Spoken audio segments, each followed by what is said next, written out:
Dragi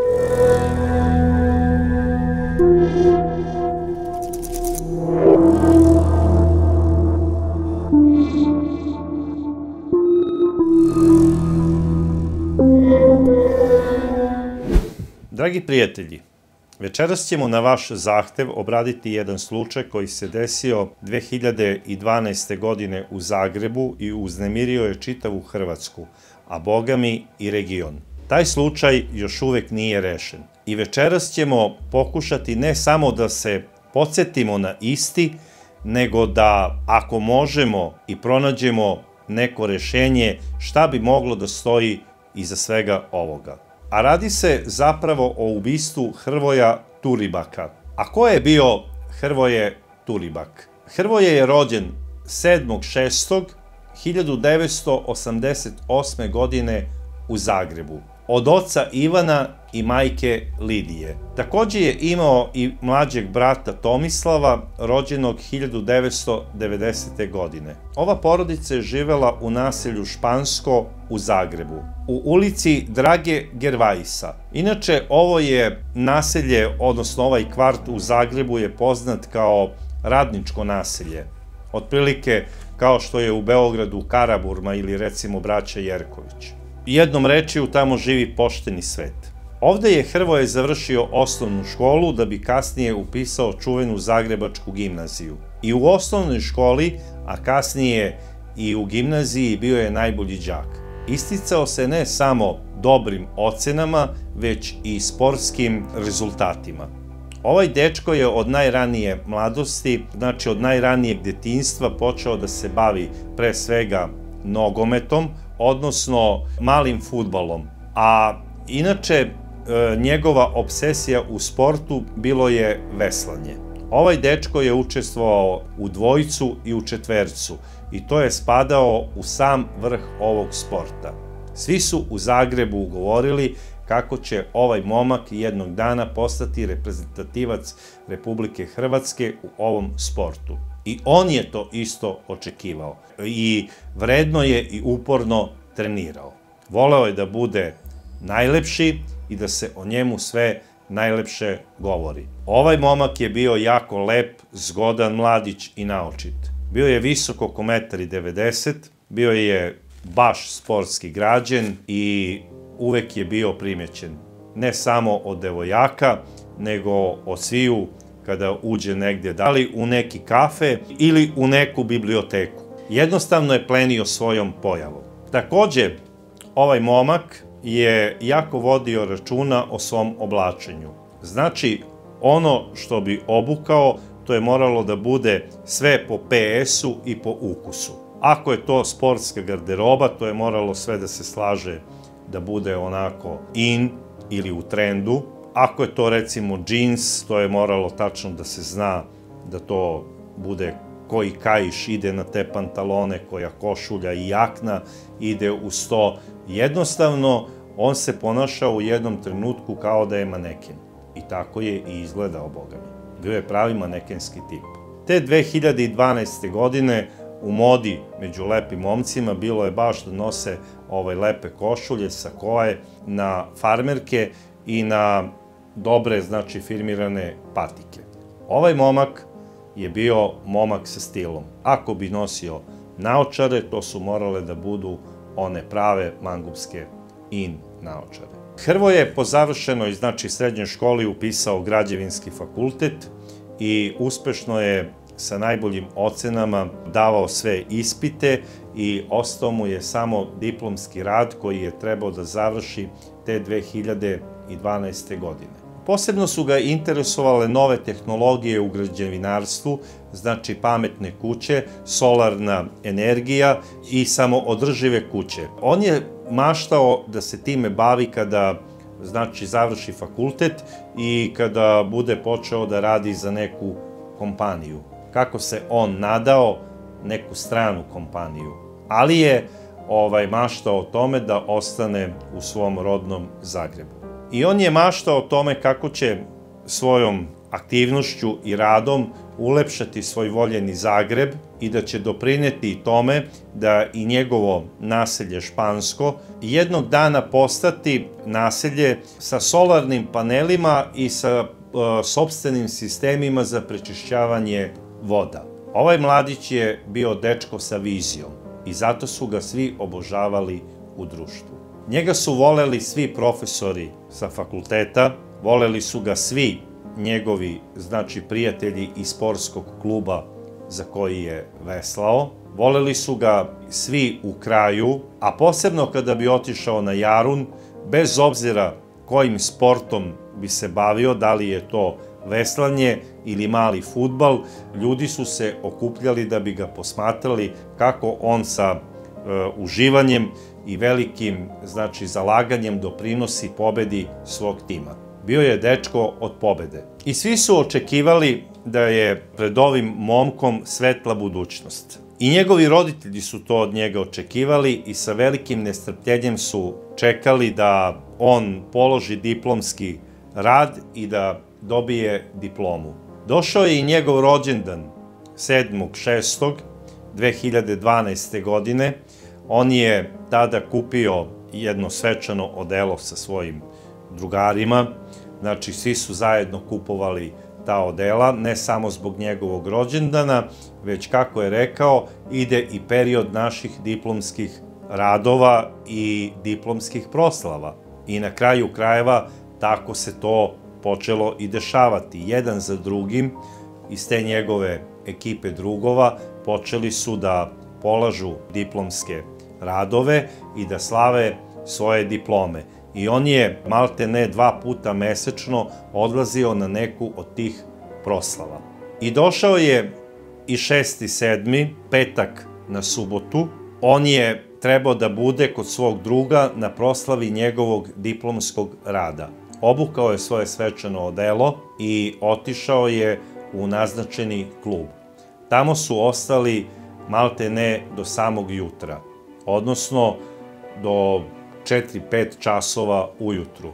Došao je jako kasno kući, legao je da spava i rekao je svojim roditeljima kada je ušao u stan da ga ne bude dok ne bude sam ustao. I tog 7.7. spavao je do 11 časova. U 11 časova on ustaje, oblači samo majicu na svoje telo, ostaje u boksericama. Majka zove na ručak njega i brata Tomislava, međutim on je onako rekao da bez obzira što nije puno pio alkohol, da on ne može ništa drugo da ruča osim samo tanjir juhe, odnosno supe, koju je pojeo, i rekao je da ide odmah u svoju sobu da bi za kompjuterom nastavio da radi na svom diplomskom radu koji je spremao. I roditelji su to odobrili.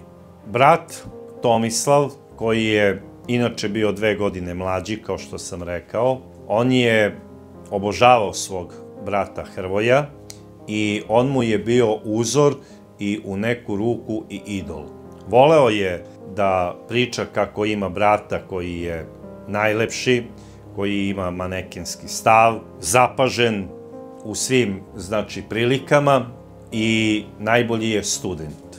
Takođe je i Tomislav bio dobar đak. Oni jedino nisu mogli da menjaju garderobu onako između sebe kao braća, u smislu da uzimaju jedan od drugoga jakne, farmerke i tome slično ili patike, zato što Hrvoje je bio za glavu viši od svoga brata Tomislava, bio je visok oko 1,90 m, dok je njegov brat bio visok 175 cm. I pored toga što je njegov brat bio visok i možda malo lepši od njega, Tomislavu to nije zadavalo nikakve komplekse i on nije mrzeo, naprotiv, on je obožavao i voleo je svog brata i ponosio se s njim. Oni su imali jedan skladan odnos, kako to imaju samo rođena braća, jako su se poštovali, išli su zajedno na mise, bili su vernici, što ja pozdravljam, naravno. Smatram da ljudi koji veruju u Boga su dobri ljudi i da oni nisu potencijalne ubice, niti zločinci, bilo koje vrste. Takođe, oni nisu imali nikakvih tajni. Oni su tačno znali šta jedan misli, a ne ono šta radi. Znači, apsolutno sve što bi Hrvoje uradio ili je planirao da radi, to je Tomislav znao i obrnuto. Da li je neko zaljubljen, da li ima novu simpatiju, ljubav i tome slično. Oni su kao braća sve delili jedan sa drugim, znači nije bilo tajni i apsolutno ja to pozdravljam. To je pravi bratski odnos. Hrvoje je takođe imao dobar izgrađeni odnos i sa roditeljima, posebno sa majkom Lidijom. I majka Lidija ga je obožavala. Ona je bila jako ponosna na svog sina Hrvoja. Ja sam majka Hrvoja Turibaka, presretna majka, presretna što sam njegova majka, što mi ga je Bog dao da ga moj suprug i ja odgajamo. I došao je taj kobni dan, 7. jul 2012. godine. Tog dana je bilo pakleno vruće u Zagrebu. Ova porodica je najviše mrzela da se kreće po nekim ekstremnim vremenskim uslovima. Da li je to u pitanju velika hladnoća ili, kao što je u ovom slučaju, velika vrućina, ali izgleda da je sudbina tako odredila da su tog dana Ivan i Lidija morali da odu do mega marketa u kupovinu. U 13 časova i 30 minuta majka Lidija ulazi u sobu svoga sina Hrvoja i kaže: sine, tata i ja idemo u kupovinu, da li treba nešto specijalno da kupimo za tebe? On je rekao: ne mama, ja trenutno, znači, ostajem ovde da radim na kompjuteru ovo što sam zacrtao danas da odradim, a posle, znači kasnije kad zahladni, posle podne, vidjet ću šta ću, dogovorit ću se ili sa društvom ili sa Tomislavom kako da provedemo ostatak dana. Majka je samo podigla ruku, kao pozdrav, znači sinu, zatvorila je vrata da mu ne bi smetala i sa suprugom Ivanom je otišla u planiranu kupovinu. Mlađi sin Tomislav je došao na ideju da taj period dana popuni tako što će voziti rolere do Jaruna, znači omiljeno mesto za sport i rekreaciju u Zagrebu. I on je ušao u sobu kod brata Hrvoja i dao mu je predlog da zajedno krenu, znači da on vozi rolere, a da ga Hrvoje prati na bajsu, odnosno na bicikli, i da u slučaju ako padne, bar da ima razloga da se smeje i da se jednostavno malo opusti i više odmori od sinoćašnjeg slavlja. Međutim, Hrvoje je samo podigao ruku i rekao je: Tomo, ja moram da radim ovde ovaj rad i do 4 časova sigurno neću moći ništa da planiram, a posle 4 možemo se dogovoriti da ti, ja, mama i tata odemo i igramo tenis na Jarunu, a dogovorit ćemo se ko će protiv koga igrati i kako ćemo se menjati. Naravno, Tomislav je rekao dobro, okrenuo se, uzeo je svoje rolere i izašao iz stana. Hrvoje je ostao da radi na kompjuteru. Tomislav je, znači, tako onako sportski obučen, kako to roleri zahtevaju, krenuo do Jaruna, otišao je određenom maršrutom, kako uvek ide, usput je prolazio pored nekih bitnih i manje bitnih zgrada. Tu su bili i neki sportski centri, tu su bili i ovi veliki marketi za prodaju firmirane robe i tome slično, odnosno tržni centri. I naravno, Tomislav je otišao do Jaruna, tamo je izvozio 1 ili 2 kruga i u jednom trenutku mu se učinilo da je ipak previše vruće i odlučio je da se vrati kući. I krenuo je nazad ka svom stanu. U ulici Drage Gervajsa u naselju Špansko. Usput je, po njegovom kazivanju, na jednom mestu i pao. Međutim, to ništa nije bilo strašno. Ustao je, Bože moj, vozeći rolere, a da ne padnete, pa to je nemoguća misija. Za momka od 22 godine to nije ništa strašno. I vratio se istom onom trasom kojom je i otišao do Jaruna. Ulazi tačno u svoj stan u 14 časova i 55 minuta. Kada je ušao, sledio se.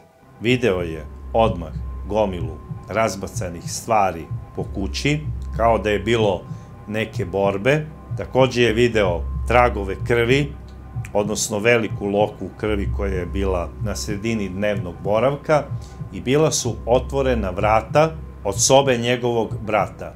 Kada je ušao u sobu, tek onda se skamenio.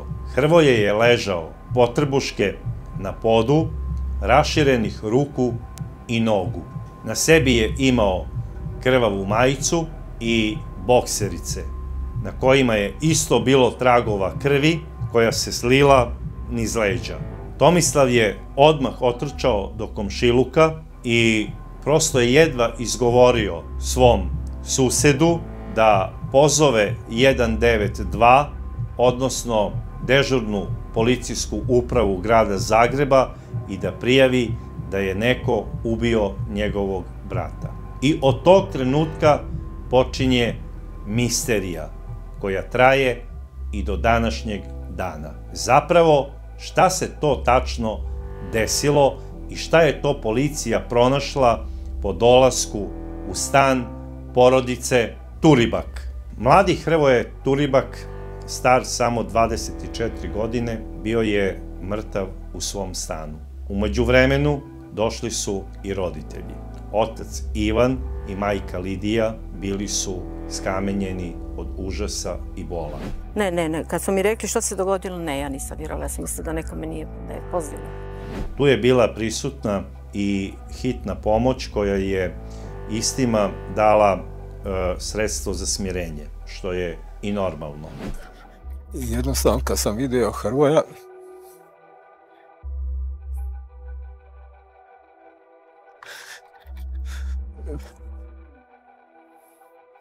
policija je radila uviđaj. Ustanovili su da je prozor od dnevnog boravka njihovog stana bio otvoren, znači oni su živeli u prizemlju, da najverovatnije neko koji je izvršio ubistvo je ušao kroz prozor, a kasnije izašao na vrata, jer nije bilo na ulaznim vratima nikakvih tragova obijanja. Policija je utvrdila da je ovaj mladić ubijen najverovatnije nožem čije je sečivo bilo dužine 12 cm i ubijen je na sledeći način. Tako što mu je zadat jedan ubod u leđa u visini srca, a druga smrtna povreda je bila na vratu tako što je u dubini od 7 cm i otprilike 7 cm dužine bio isečen vrat, odnosno bio je preklan. I jedna i druga ubodna rana bile su smrtonosne. Po nekoj proceni veštaka, period umiranja ovog mladića trajao je između 10 i 12 minuta, odnosno dok nije iskrvario. Takođe, uviđajem, policija je došla do zaključka da je mladić ubijen u dnevnom boravku tako što mu je neko skočio iznenada s leđa i desnom rukom ga uhvatio, znači za vrat, a levom je zadao ubod nožem i kasnije raseklinu po vratu. Ovom rekonstrukcijom došli su do zaključka da je ubica bio najverovatnije levoruk.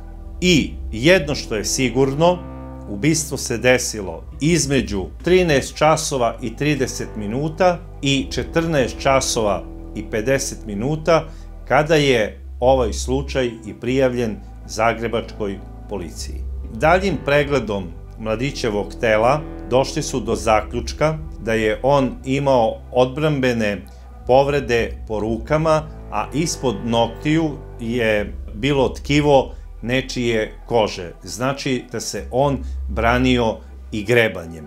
Takođe su pronašli i njegov lančić od zlata koji je bio onako dosta vredan, težak negde sa priveskom između 70 i 100 grama, i to je zbunilo policiju i dovelo je do zaključka da se ne radi o nekom koji je izvršio provalu stana radi pljačke, jer sigurno bi poneo sa sobom ovaj komad nakita. Takođe su odbacili mogućnost da se radi o nekom ko ne poznaje ovog mladića. Jer da se radi o nekom slučajnom provalniku, narkomanu, on bi pokupio sve što je vredno iz stana, da bi to isto prodao zbog droge, jer to je u stvari njihov i glavni cilj. Policija je došla do zaključka da je ubica dobro znao Hrvoja i da je Hrvoje sam otključao vrata i onako bez ikakve doze straha je okrenuo leđa nepozvanom ili možda pozvanom gostu i došlo je do ovog zločina. Motiv nije bio poznat, niti je policija mogla da pretpostavi šta bi mogao biti motiv ovog zločina. Bila su samo nagađanja i pretpostavke. U prvih 24 časa istrage inspektori su došli do zaključka da jedini ko je mogao ubiti Hrvoja, to je zapravo njegov rođeni brat Tomislav. I na zaprepašćenje svih ljudi koji se još nisu oporavili od šoka kada su saznali da je Hrvoje ubijen na najmonstruozniji način, najveći šok je upravo bio za roditelje ovo dvoje mladića, za Ivana i za Lidiju. Oni prosto nisu mogli doći sebi od šoka kada je policija vezanog odvela njihovog mlađeg sina Tomislava da bi ga ispitivali zbog određenih okolnosti zbog kojih su sumnjali da je on sigurno izvršilac ovog krivičnog dela. A zapravo, šta je policiji dalo glavnu argumentaciju da pomisle da je Tomislav ubio svog rođenog brata Hrvoja?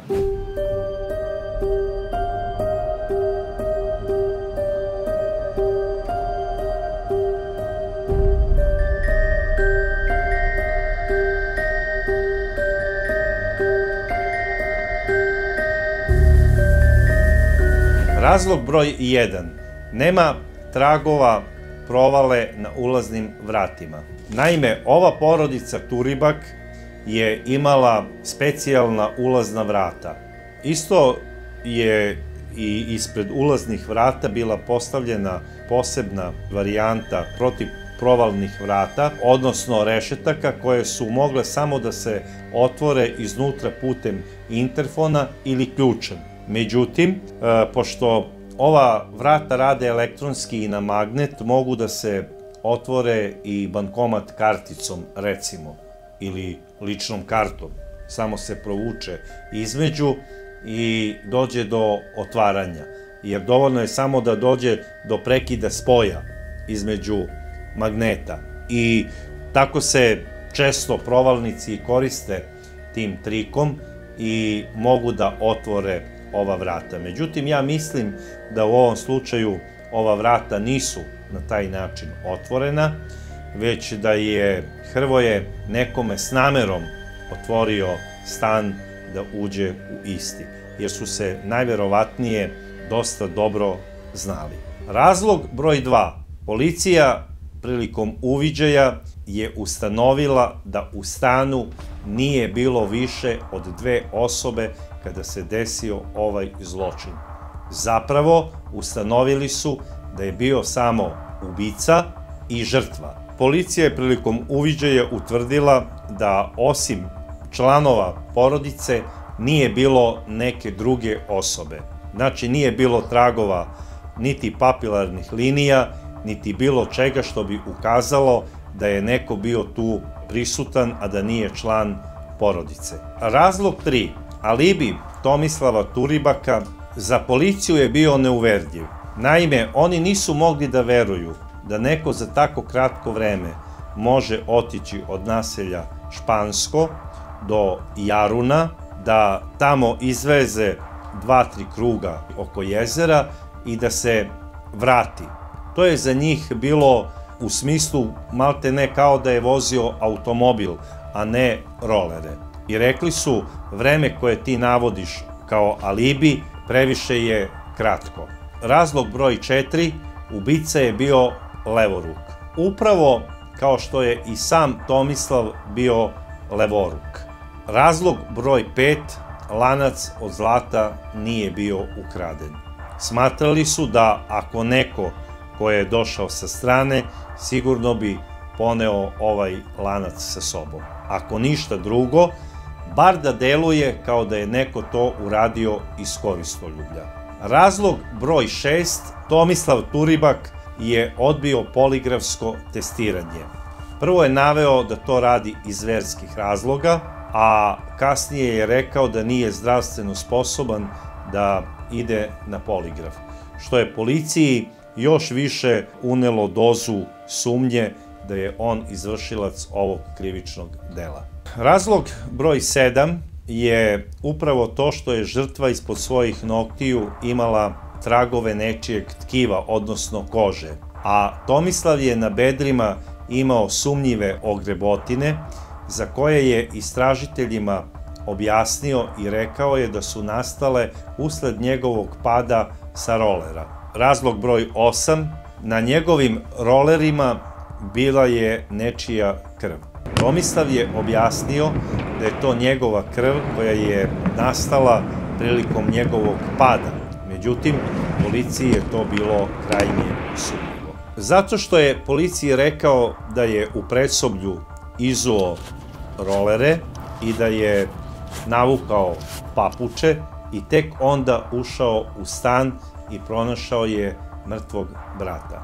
I razlog broj 9, labilna prošlost Tomislava Turibaka. Tomislav Turibak je kao dete od 13 godina prijavio svojim roditeljima, a kasnije i policiji, da ga je otela grupa nepoznatih mladića koja je bila obučena u crne kombinezone i imali su čudne fantomke na licima, otprilike kao što nosi Spider-Man u filmovima. Čak i preko očiju je bila mrežica, znači nisu se videle ni oči. Otet je tako što ga je jedan od tih mladića pozvao po imenu, malte ne pred ulazom u njegovu zgradu, onda mu je prišao, uhvatio ga je rukom oko vrata, takozvana ona španska kragna, i naredio mu je da otvori vrata stana. Tomislav je prvo rekao da nema ključ kod sebe, ali ga je mladić pritegao i rekao je nemoj da me lažeš, jer znam da imaš ključ i otvori vrata. Moramo da uradimo neku bitnu stvar.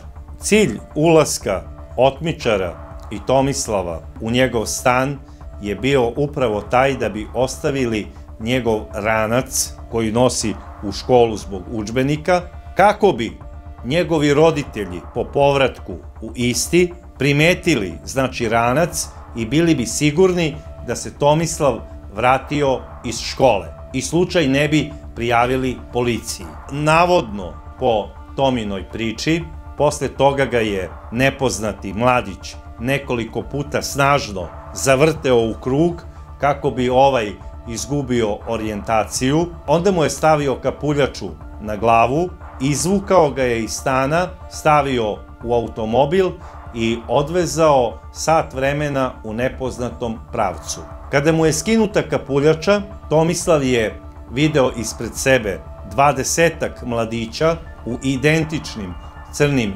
kombinezonima i sa istim fantomkama na glavama. Objekat u kome su se nalazili bio je otprilike oko 300 kvadrata po proceni jednog 13-godišnjaka, koji je čak sposoban da i u takvoj situaciji proceni kvadraturu objekta i primetio je, što je najbitnije, da objekat nema zidanu ploču, već ima samo krovnu konstrukciju na kojoj su se videle grede. Što znači da je to bilo neko staro napušteno skladište, odnosno neki stari magacin neke propale firme iz doba socijalizma. Mladić mu je onda rekao da on sve zna o Tomislavu, da oni njega prate već duže vreme i da su skapirali da je on jako inteligentan da bude član njihove navodno sekte. Znači ne organizacije ili bilo čega, već sekte. I posle 15-minutnog ubeđivanja oko toga hoće li biti član njihove sekte ili ne, mladić koji ga je dovezao isto ga je zavrteo nekoliko puta u krug, da bi izgubio orijentaciju, stavio ga je u automobil i odvezao ga je malte ne do ispred njegove zgrade. Po izlasku iz automobila on je jedva otišao do stana i prijavio je ovu otmicu svojim roditeljima, a oni istu, naravno, policiji. Dečka su ispitivali i psihijatri i psiholozi i utvrdili su da on navodno nije lagao, jer se seća previše dobro svih detalja i stalno ih je ponavljao. Inspektorima policije je ovo delovalo kao mašta i kao laž jednog mladića, odnosno jednog deteta. Zašto? Zato što neka grupa koja ima 20 pripadnika organizuje do savršenstva otmicu jednog deteta i posle 15 minuta ubeđivanja hoćeš biti član naše sekte ili ne, istog vraćaju kući. Čemu toliki rizik? Čemu tolika organizacija za koju je zaprećena kazna od 10 do 40 godina zatvora? Mislim, van pameti. I policajci su bili 100% u pravu da ovaj dečak laže. Međutim, direktor škole je rekao: Tomislave, ti od danas nećeš ići u školu. Za tebe je školska godina završena, a proći ćeš ovu godinu sa najboljim ocenama po proceni tvojih nastavnika. I ovaj dečko je dobio sve petice i od tada nije dolazio do kraja školske godine u školu. A posebno odeljenje policije je bilo zaduženo da štiti i čuva ovu školu od eventualnih otmičara, a ljudi su se samo organizovali i grupno su vodili svoju decu u školu i od škole do kuće. Ovaj dečak od 13 godina je svojom maštom izazvao takvu paniku kao da je u pitanju jedna teroristička organizacija. I hteo bih još samo nešto da dodam. Inspektor koji je bio zadužen za rad sa maloletnicima došao je do zaključka da je samo par dana pre ove otmice navodne bio emitovan film sa istim maltene sadržajem, a koji se kod nas zove Širom zatvorenih očiju. I bio je ubeđen da je ovo dete, zapravo ovaj dečak, sve ovo izmislio i da je pun mašte. Međutim, njegova majka Lidija i do dan danas veruje da je NN nepoznata sekta otela njenog miljenika Tomislava te 2003. godine i da nesposobna zagrebačka policija po njenim izjavama nikada nije uspela da reši ovaj slučaj. Ja ne znam šta vi mislite o ovoj otmici, dragi prijatelji, ali ja sam ubeđen da je ovaj dečak sve ovo izmislio zato što je imao neki veliki razlog da bi pobegao iz škole. Možda on školu i nije baš tako voleo kao njegov stariji brat Hrvoje.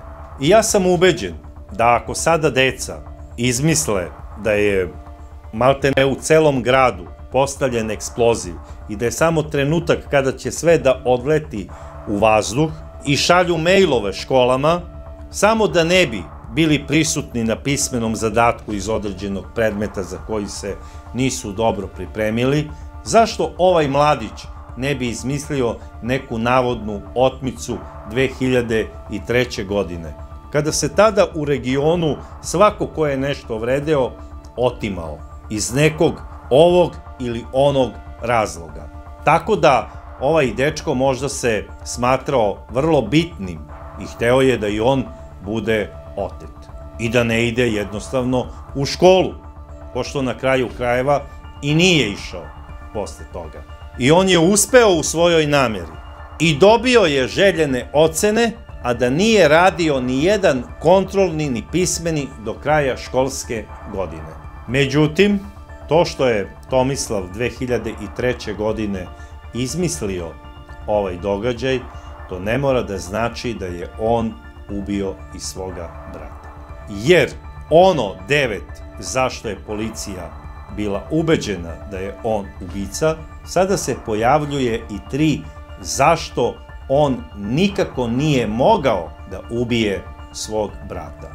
Naime, pod broj 1, specijalnom analizom i uviđajem 3D rekonstrukcijom istog slučaja utvrđeno je da je ubica bio visok najmanje 1,90 m, a Tomislav je visok samo 175 cm.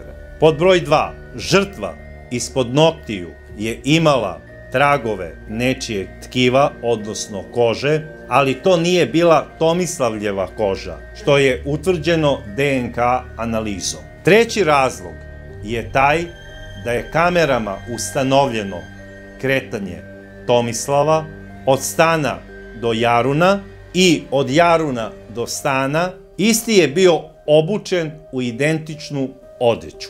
Nemoguća misija je da nekoga ubijete nožem na taj način gde dolazi do obilatog krvarenja, a da na vašoj garderobi ne budu tragovi žrtvine krvi. Tomislav je imao odeću bez ijedne kapi krvi, a prosto je nemoguće da je on za tako kratko vreme ubio brata, sklonio krvavu odeću i obukao se u istu, koju je pre toga pripremio. I za maštovitog momka koji je kao dete izmislio onako spektakularnu otmicu, to je nemoguća misija. Takođe, ja bi dodao i razlog broj 4, a to je da je Hrvoje, koji je krupan mladić, visok je, ubijen je u dnevnom boravku, odnešen na rukama u svoju sobu, znači nije vučen po podu, što je morao da uradi neko ko je mnogo jači od Tomislava. Tomislav sa svojom konstrukcijom tela to ne bi mogao da izvede. I na kraju, kada se sve to sklopi, dolazi se do zaključka da Tomislav nikako nije mogao biti ubica rođenog brata. A to što on nije hteo da ide na poligraf, dokazuje nešto sasvim drugo. Ja mislim da je Tomislav bio svestan da njegov brat ima jednu veliku tajnu. I on se plašio da će ga na poligrafskom ispitivanju pitati tako nešto i da će on morati da kaže istinu ili laž i da će pasti na poligrafu. Tomislav je u pritvoru bio samo 48 sati. Izašao je 3. dana, upravo na dan sahrane svoga brata Hrvoja. Hrvoje je sahranjen na groblju Miroševac. Došlo je oko 1000 ljudi. Došao je i njegov drug, kod koga je dan pre toga, odnosno dan pre njegovog ubistva, bio na diplomskom svečanom i koji je održao oproštajni govor. I rekao je: dragi prijatelju, Sve sam mogao da očekujem, ali da odela koja smo spremili i za tvoj diplomski, sada smo obukli za tvoju sahranu, pada mi ne teško, nego prosto kao neki horor scenario. I u toj gomili, u tom moru ljudi, uplakanih i punih žalosti, odudarao je samo jedan mladić koji je imao tugu na licu, ali je bio obučen u svečano belo odelo. A taj mladić je bio zapravo Tomislav. Tomislav je tako došao da se oprosti od svog voljenog brata. Kasnije je to objasnio nekim svojim prijateljima, da je bela boja boja nevinosti i da je on sada siguran da je njegov brat sa anđelima i da je upravo uradio to iz tog razloga. Ne znam kako da iskomentarišem sada ovakvu jednu vrstu ekscentričnosti, ali je to slučaj o kome se dugo pričalo u Zagrebu. Jer Tomislav je takav lik da on voli da se o njemu priča. Jednostavno voli da bude drugačiji i da šokira okruženje. Ali to ne znači da je on ubica. I policija je bezuspešno pokušavala da sazna ko je, ako nije Tomislav. Mada ga je policija i dalje držala na listi kao glavnog osumnjičenog za ovo krivično delo. Međutim, njegovi roditelji i svi prijatelji su od samog početka bili ubeđeni da Tomislav ovo nikada ne bi uradio i da nije zapravo on ubica. U ovom slučaju ima mnogo toga bizarnog. Jedan od onako momenata koji mi je posebno zapao za oko je događaj koji se desio tačno godinu dana posle zločina.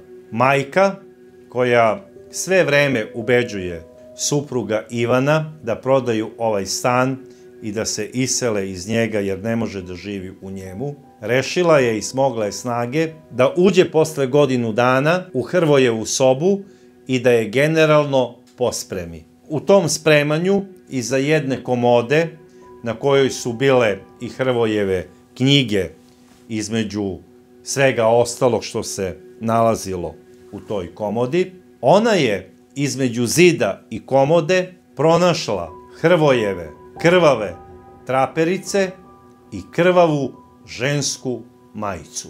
Zamislite, godinu dana posle ovog slučaja, gde je pronađen njen sin mrtav i gde je policija uradila generalno pregled i pretres kompletne prostorije, znači radili su pregled čak i kanalizacionih cevi, da slučajno ubica nije prilikom pranja ruku ostavio tragove svog DNK ili krvi u istima.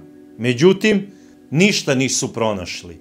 Nije mi jasno da onaj čovek koji je vodio taj slučaj i pretres te prostorije i rekonstrukciju svega što se desilo, nije bio u stanju da pronađe krvave traperice i krvavu majicu, i to pazite žensku, što je možda u tom trenutku bio zapravo ključni detalj da se otkrije ko je zapravo izvršilac ovog krivičnog dela.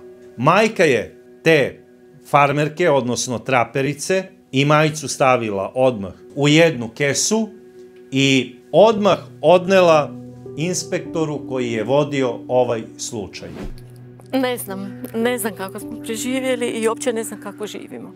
Međutim, rezultata nije bilo. Posle godinu dana oni su došli do zaključka da nisu mogli da urade nikakvu DNK analizu koja je bila vezana za pronalazak ovih pantalona i ženske majice. I ja se samo pitam, otkud u sobi ovog pokojnog mladića ove pantalone i ova majica posle godinu dana? I ko je to i kad ostavio?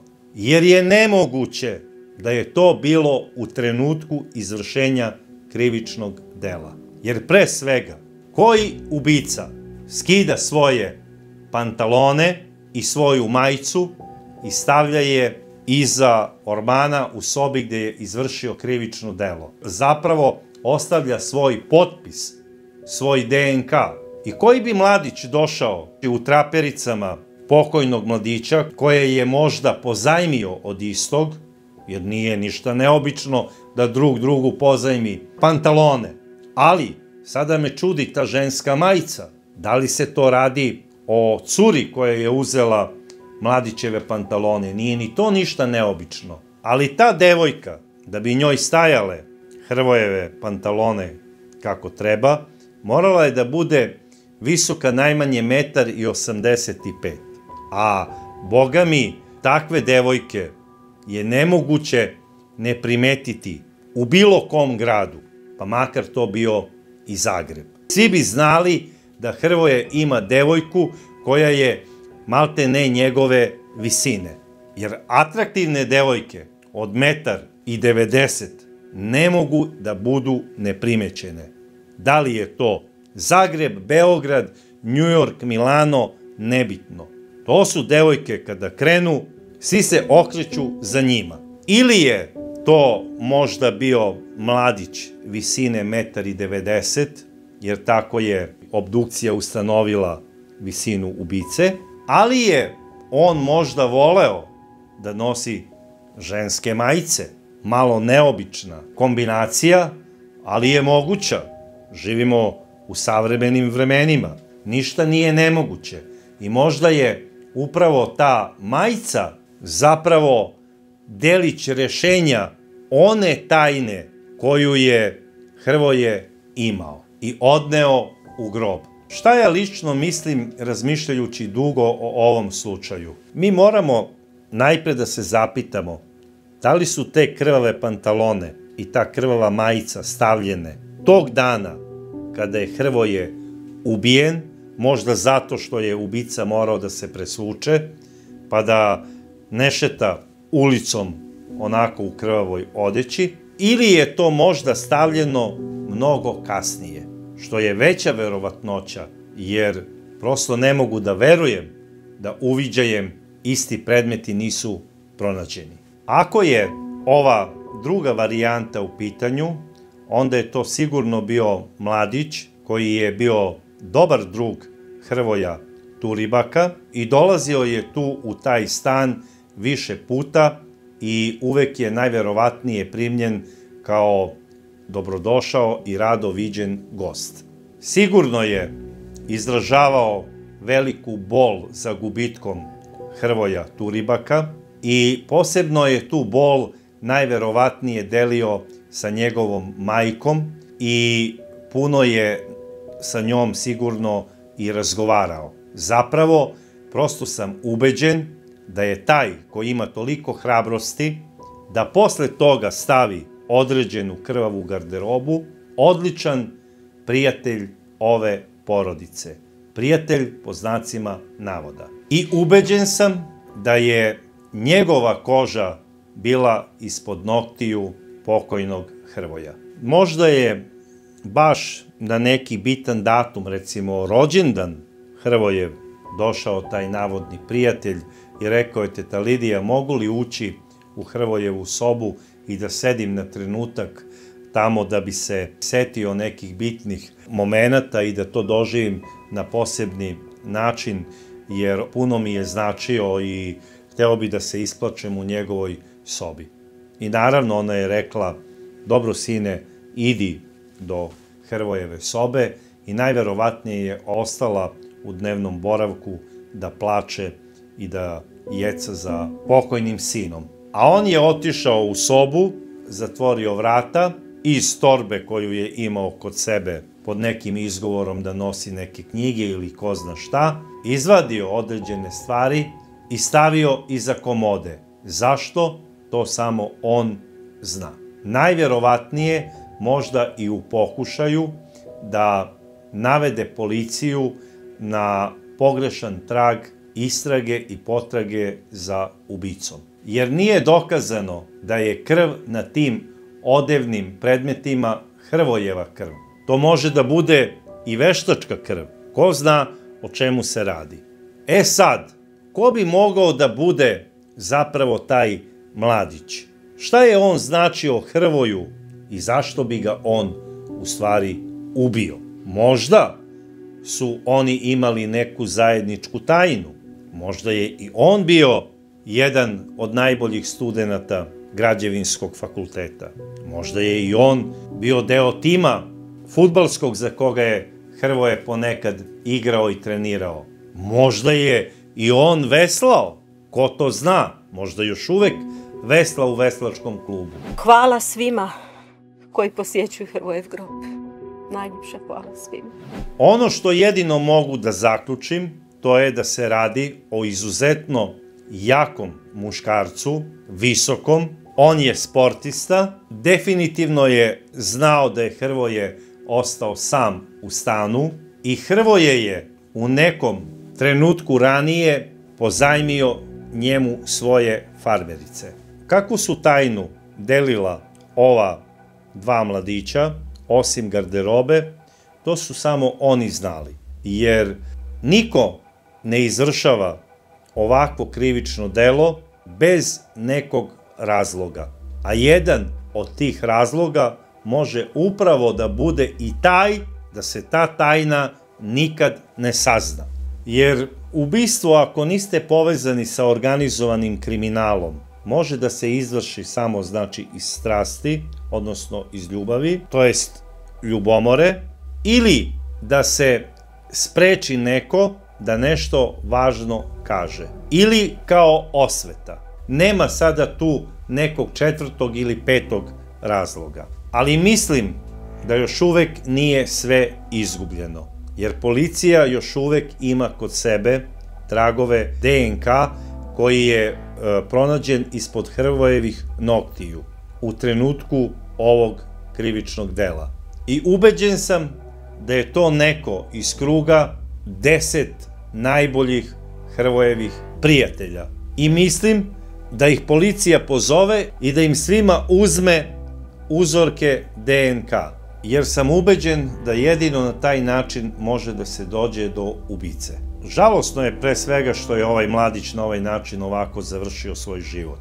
Ali je tužno i neprihvatljivo ako je stradao od ruke nekog koga je možda mnogo voleo i u koga je imao neograničeno poverenje. I još je tužnije i strašnije što možda svoju tajnu nije mogao i nije smeo da podeli sa svojim roditeljima, jer bi ga oni možda zbog toga odbacili. A možda i ne bi, ali on je tako mislio. Naravno, ovo je samo pretpostavka, ali bih voleo da i ta pretpostavka dovede do možda otkrivanja ubice i pravde za Hrvoja Turibaka. A vi, dragi prijatelji, ako imate neka saznanja vezana za ovaj slučaj, voleo bih da ih podelite sa mnom u svojim komentarima. A mi se vidimo u sledećim čudnim pričama i do tada ja vas pozdravljam.